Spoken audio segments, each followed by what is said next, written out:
Sombong adalah menolak kebenaran dan meremehkan orang lain. Merasa diri yang paling baik, merasa diri yang paling saleh, merasa diri yang paling bertakwa, merasa diri yang paling sunnah, dan merasa diri yang paling pengikut salaf. Apa kurangnya Qarun? Hartanya melimpah ruah, tapi karena kesombongannya Allah benamkan harta Qarun. Bahkan Qarunnya pun Allah benamkan di dalam tanah. Apa yang kita sombongkan? Oh, saya punya pangkat kedudukan jabatan yang tinggi. Siapa yang memberikan jabatan pangkat kedudukan yang tinggi sebagai amanah? Dari Allah Subhanahu wa ta'ala. Kalau Allah mau, Allah hinakan kita. Apa kurangnya Fir'aun yang pernah mengatakan ana rabbukumul a'la, akulah Rabb kalian yang paling tinggi? Karena kesombongan beliau, Allah tenggelamkan Fir'aun dan bala tentaranya ke dasar lautan.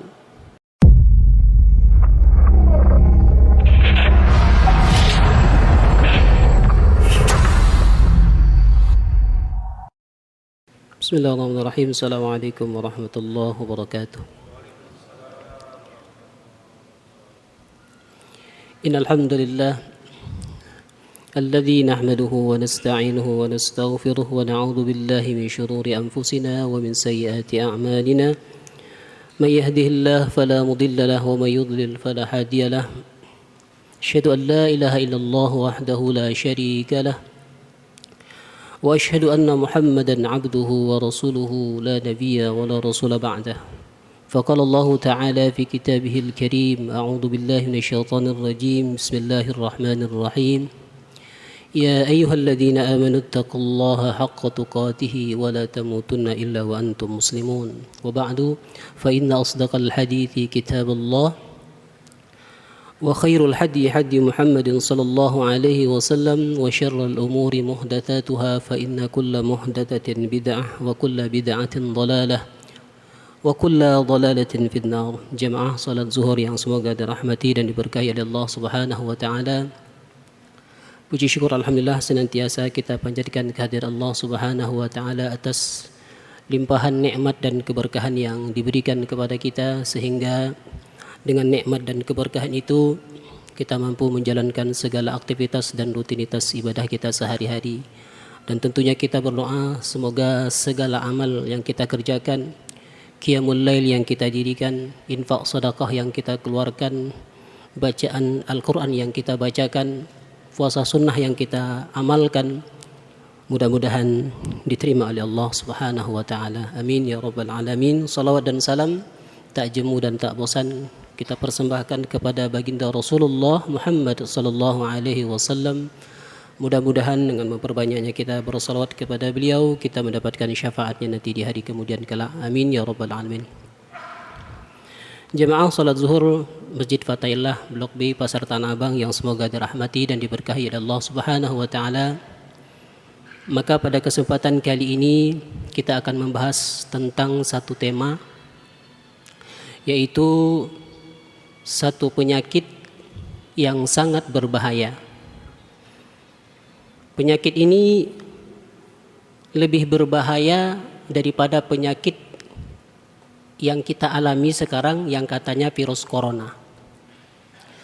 Penyakit tersebut adalah penyakit yang dahulu di mana menjadikan iblis diusir dari surganya Allah Subhanahu wa taala. Penyakit tersebut adalah penyakit yang dahulu yang menyebabkan iblis dilaknat oleh Allah Subhanahu wa taala sampai hari kiamat. Penyakit yang sangat berbahaya yang pertama kali merusak hati hamba-hamba Allah. Dan penyakit itu adalah penyakit kesombongan. Apa itu sombong? Mahwal kibru.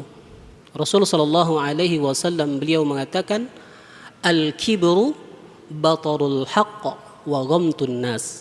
Sombong adalah menolak kebenaran dan meremehkan orang lain. Merasa diri yang paling baik, merasa diri yang paling saleh, merasa diri yang paling bertakwa, merasa diri yang paling sunnah dan merasa diri yang paling pengikut salaf. Jamaah salat zuhur yang semoga dirahmati dan diberkahi Allah Subhanahu wa taala.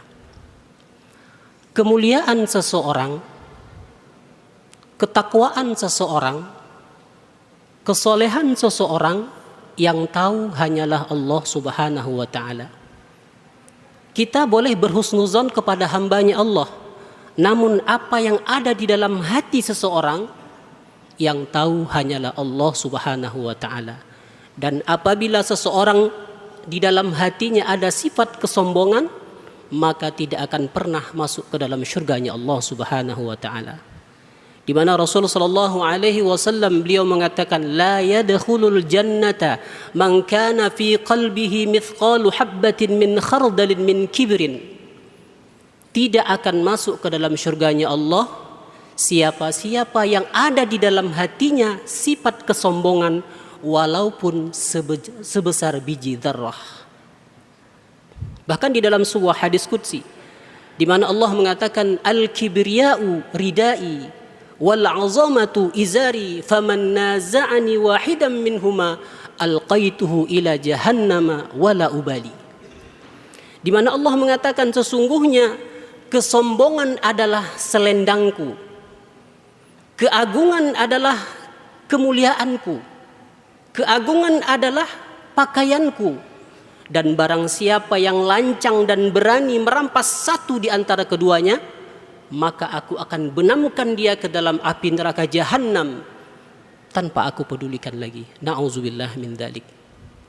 Jamaah salat zuhur yang semoga dirahmati oleh Allah Subhanahu wa taala.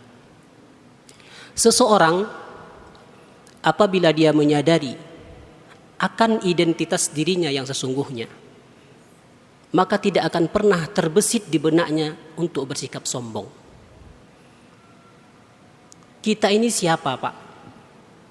Kita ini adalah hamba Allah yang lemah,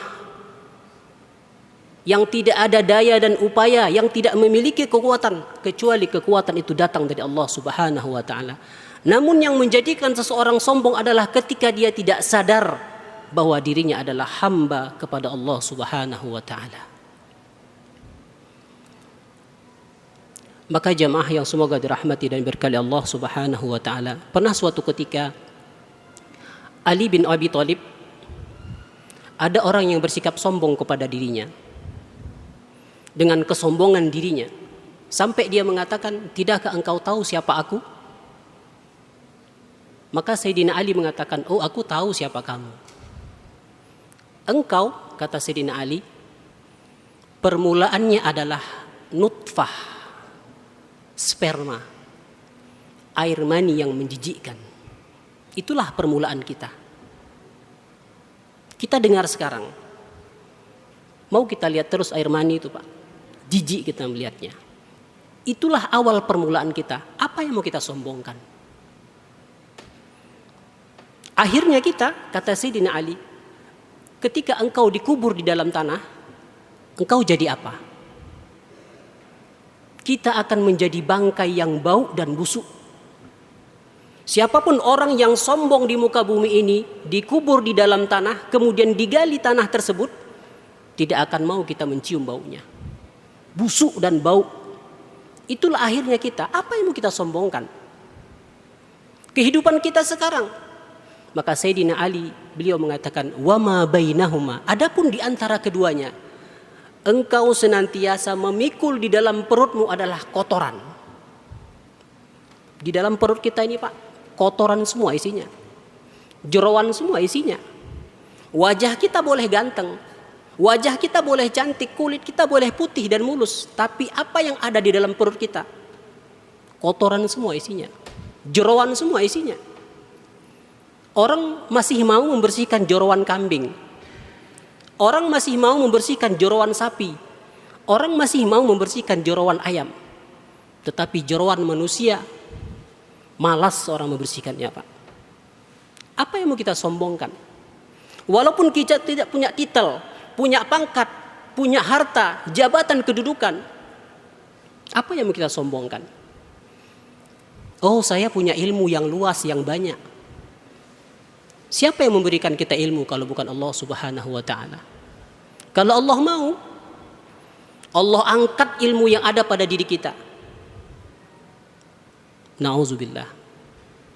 Bisa saja naik motor kita, terjatuh, terbental kepala kita, pecah kepala kita, hilang ingatan kita. Jangankan ingatan, kitanya pun lenyap. Apa yang kita sombongkan?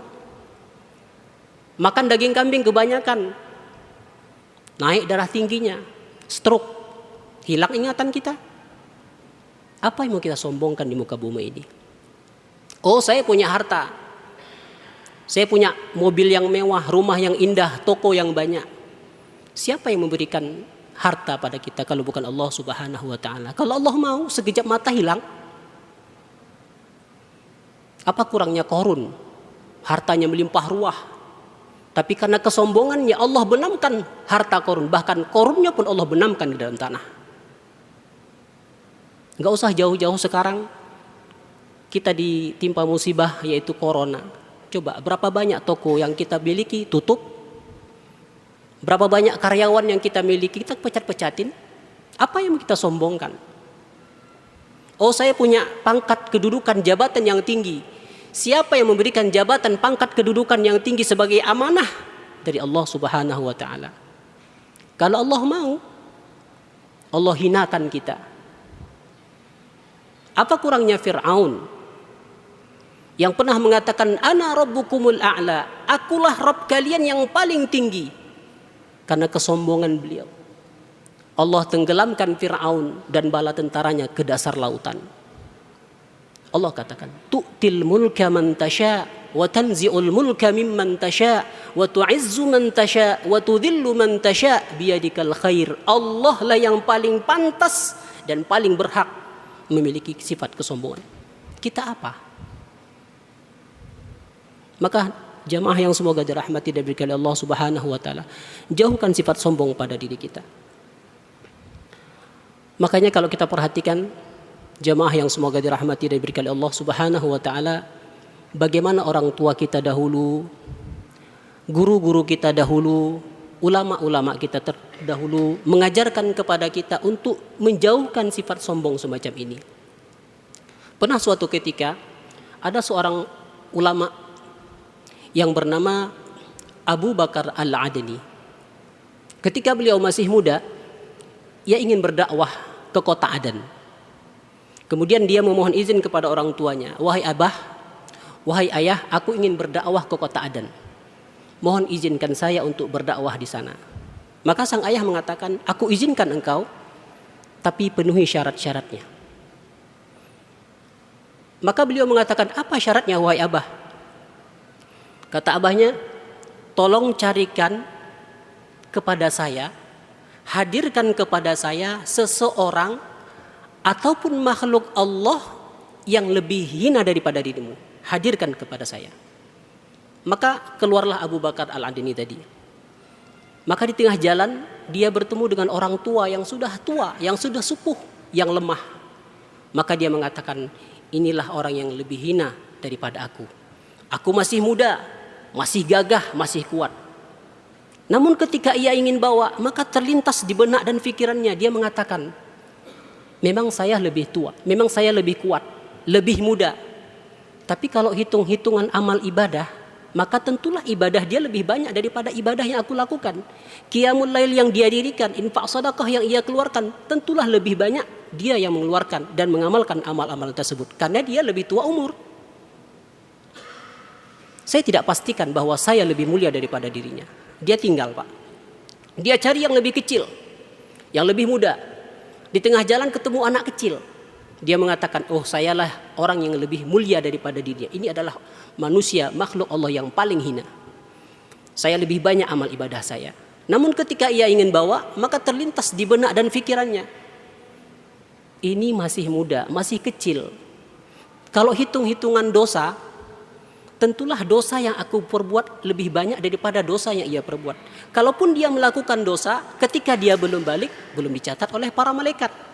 Mana bisa saya pastikan saya lebih mulia daripada dirinya. Dia tinggal, Pak. Dia cari lagi. Ketemu dengan pelaku maksiat. ahlul maksiat. Dia mengatakan inilah orang yang paling hina di muka bumi ini. Namun ketika ia ingin bawa, dia mengatakan ini maksiat. Tapi kan saya nggak tahu bagaimana ketika dia di rumahnya, bagaimana ketika ia di kamarnya. Bisa jadi dia bertobat kepada Allah dengan taubatan nasuha, Allah terima taubatnya, maka dia termasuk orang-orang yang Allah cintai. Innallaha yuhibbut tawwabina wa yuhibbul mutatahhirin. Dia menjadi hamba Allah yang Allah cintai. Siapa yang bisa memastikan saya lebih mulia daripada dirinya? Dia tinggal, Pak. Dia cari lagi. Sampai ketemu, akhirnya dia ketemu dengan orang kafir. Sampai dia mengatakan, inilah orang yang paling hina di muka bumi ini. Namun ketika ia ingin bawa, maka terlintas di benak dan fikirannya, dia mengatakan ini kafir. Tapi yang namanya umur, Allah tutup dengan apa? Bisa jadi hari ini dia kafir, tapi ketika menjelang wafatnya, Allah berikan taufik dan hidayah memeluk agama Islam, kemudian Allah wafatkan dalam keadaan Islam. Allah jadikan dia orang-orang yang Allah cintai. Saya siapa yang menggaransi bahwa saya akan mati dalam husnul khatimah? Tidak ada yang menggaransi iman kita. Tidak ada yang menjamin bahwa kita mati dalam keadaan husnul khatimah. Tidak ada. Siapa yang bisa menjamin saya lebih mulia daripada dirinya? Dia tinggal, Pak. Sampai akhirnya dia ketemu dengan, mohon maaf, dengan seekor anjing yang sudah berpenyakitan di kubangan yang penuh dengan lumpur. Sampai dia mengatakan, inilah makhluk Allah yang paling hina, yang lebih hina daripada aku.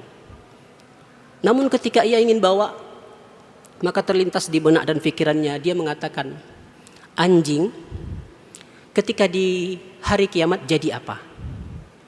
Allah mengatakan, kuni turoba, jadilah engkau sebagaimana debu, jadilah engkau sebagaimana tanah, jadi tanah. Maka aku, kalaulah sekiranya Allah masukkan aku dalam api nerakanya Allah subhanahu wa ta'ala, tentulah tanah lebih mulia dari api neraka Allah yang menyala-nyala. Dia tinggal, Pak. Dia tidak temukan sampai di akhirnya pulang menghadap ayahnya. Sampai di rumah dia mengatakan, wahai ayah, saya tidak bisa temukan orang yang lebih hina daripadaku. Tolong carikan kepadaku syarat yang lain yang bisa aku berdakwah ke kota Aden. Maka ketika sang ayah mendengar jawaban ini, maka sang ayah mengatakan, wahai anakku, engkau telah memiliki, engkau telah mendapatkan syarat-syarat yang aku tetapkan. Ayah yakin seberapa besar pun orang menyanjungmu, seberapa besar pun orang memujimu, ayah yakin di dalam hatimu tidak ada sifat kesombongan. Jamaah yang semoga dirahmati dan diberkahi Allah subhanahu wa ta'ala. Ini didikan orang tua kita. Ini didikan guru-guru kita. Ini didikan ulama-ulama ini, ulama-ulama kita. Dan inilah didikan baginda Rasulullah Muhammad sallallahu alaihi wasallam, inna akramakum indallahi atqakum. Yang paling bertakwa adalah orang yang paling mulia adalah orang-orang yang bertakwa di hadapan Allah subhanahu wa ta'ala. Bahkan para aulianya Allah, para wali-walinya Allah, mereka tidak pernah menyombongkan diri mereka. Mereka tidak pernah membanggakan diri mereka. Jangankan kita, Pak. Kita ini penuh dosa dan maksiat, sibuk dengan dunianya kita, sibuk dengan perdagangan kita.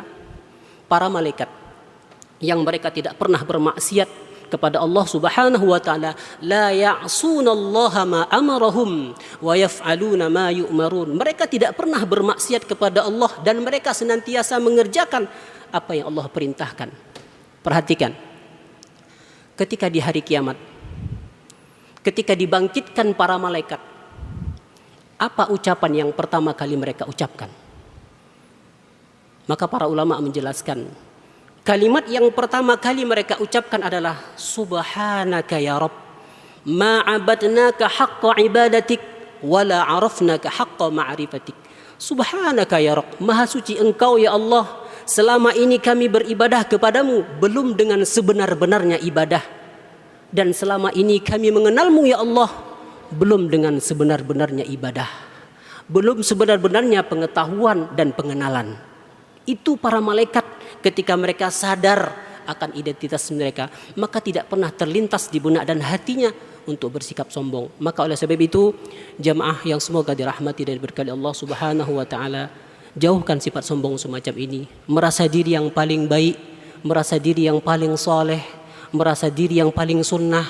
Kalau bukan kelompoknya, bukan kelompok sunnah. Kalau bukan ustadznya, bukan ustadz sunnah. Jauhkan sifat semacam ini.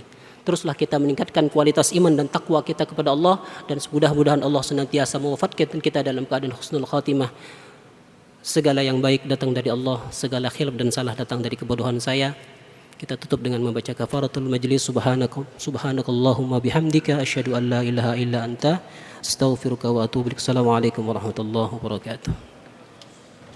Assalamualaikum warahmatullahi wabarakatuh. Teman-teman sekalian, apa yang teman-teman baca di sini yang baru tulisannya itulah Baitul Mal. Apa itu? Nah, inilah salah satu inovasi yang dilakukan oleh Masjid Fathahillah Blok B Tanah Abang. Apa itu inovasinya? Selama ini udah ngebantu kita semua, udah ngebantu zakat, fitrah, malnya semua udah. Santunan sama duafa juga udah, semua udah beres. Tapi sekarang diperbaiki manajemennya ala Rasul gitu loh. Ya, jadi ada Baitul Mal, bukan cuman memikirkan yang singkat, yang to the point, kasih makan selesai, tapi bagaimana ini memberikan kail kepada lingkungan, dan ini yang membuat makmur. Ini sebuah percontohan teman-teman. Mari kita support, mari kita dukung. Kenapa? Karena masjid-masjid lain sudah ada beberapa ya yang menjadi contoh, dan ini menjadi contoh kepada masjid yang lain untuk menjadikan kemarin studi banding. Baitul Mal inilah konsep ala Rasul. Jadi dikelola dengan baik semua zakat, infak, sedekah dari jamaah untuk kemaslahatan umat. Mari kita dukung, kita support. Sebisa kita, yang punya baju ngasih baju, tapi jangan yang bekas dong. Capek baju bekas mulu. Milihin aja udah gatel tangan. Begitulah orang-orang kita sekarang, mau sedekahnya yang jelek. Baju baru kalau mau sedekah. Ya, begitu juga keuangan. Jangan cuma sisa-sisa doang, tapi sisihkan untuk Allah Subhanahu wa taala. Dan salah satunya adalah Baitul Mal Masjid Fathahillah Blok B Tanah Abang. Assalamualaikum warahmatullahi wabarakatuh.